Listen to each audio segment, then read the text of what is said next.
Hello guys, welcome back to my channel. So unbox na po natin yung dumating nating monitor para dun sa ating CPU.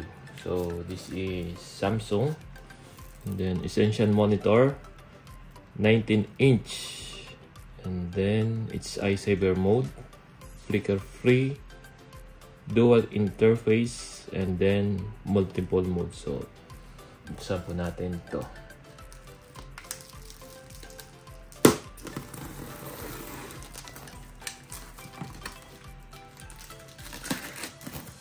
Ito po yung gagamitin natin dun sa CPU yung maliit. Kasi hindi ko yun mapapower on kung wala tong monitor.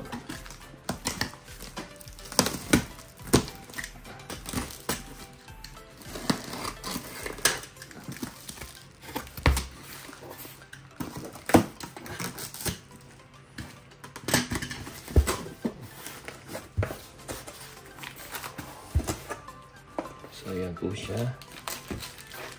So, ito yung base.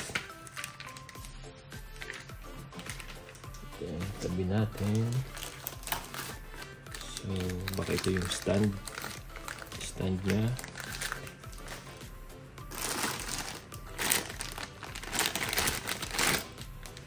Siguro ito yung sa power cord para dito sa kanyang adapter. So ito yan. Let's see. And then this one is for the HDMI. So para ma-connect sa ating CPU. And then, so yung for the UAE, meron silang mga star dito, yung efficiency, energy efficiency. So, hindi na natin yan ikakabit. And then manual.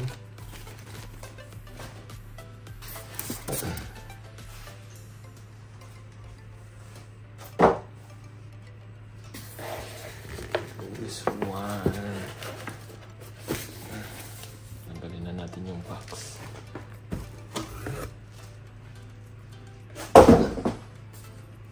One is ito na yung monitor. So buksan is the manual. Open na natin tong monitor.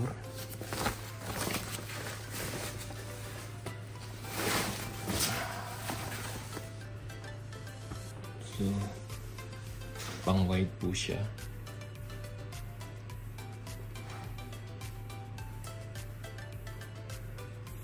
So ito na ba yung monitor natin? Bale yung size niya ay 44mm by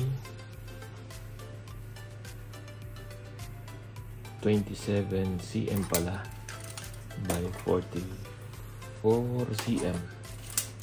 So for the screen, so it's 47cm converted to inches. Nandiyan na po sa screen natin. And let's see yung likod. So sa likod niya,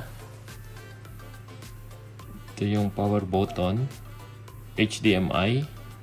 So may BGA pa rin tayo. Saka ito yung input na power supply, DC. It says 14 volts. And then if you can see, model, ito po yung model niya. So yung input niya po ay DC 14 volts, 1.79 ampere. So made in China. So makikita niyo po may 4 na screw. So ito sakto dun sa pwede itong pang mount sa wall natin. At saka titingnan po natin doon kung babagay sa ating CPU na nabili. So magaan lang po siya. Super gaan.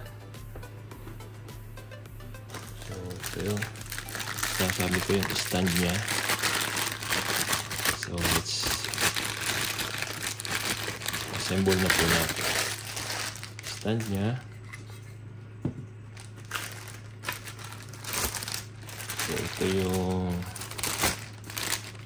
base plate.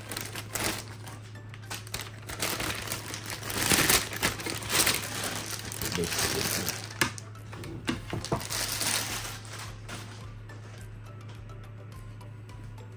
So assemble na po natin guys itong ating monitor. So sa tingin ko is just meron naman to plug.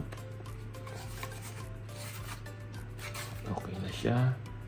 Titingnan natin to kung para saan to, kung may paglalagay sa. So ito po siya. So saglit lang po yung pag-install natin ng monitor. See? Slide. So dapat to mag-lock. Yun. Slack. So ito na po siya. So ito na po yung ating monitor. So ito yung ating cord.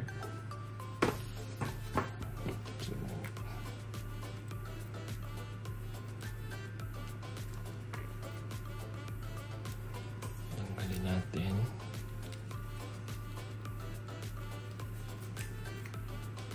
Just insert. Yun. Tapos dun sa likod,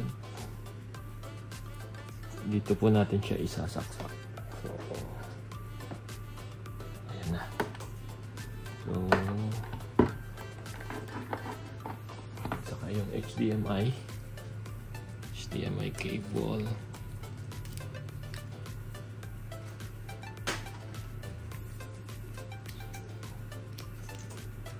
Dito po siya.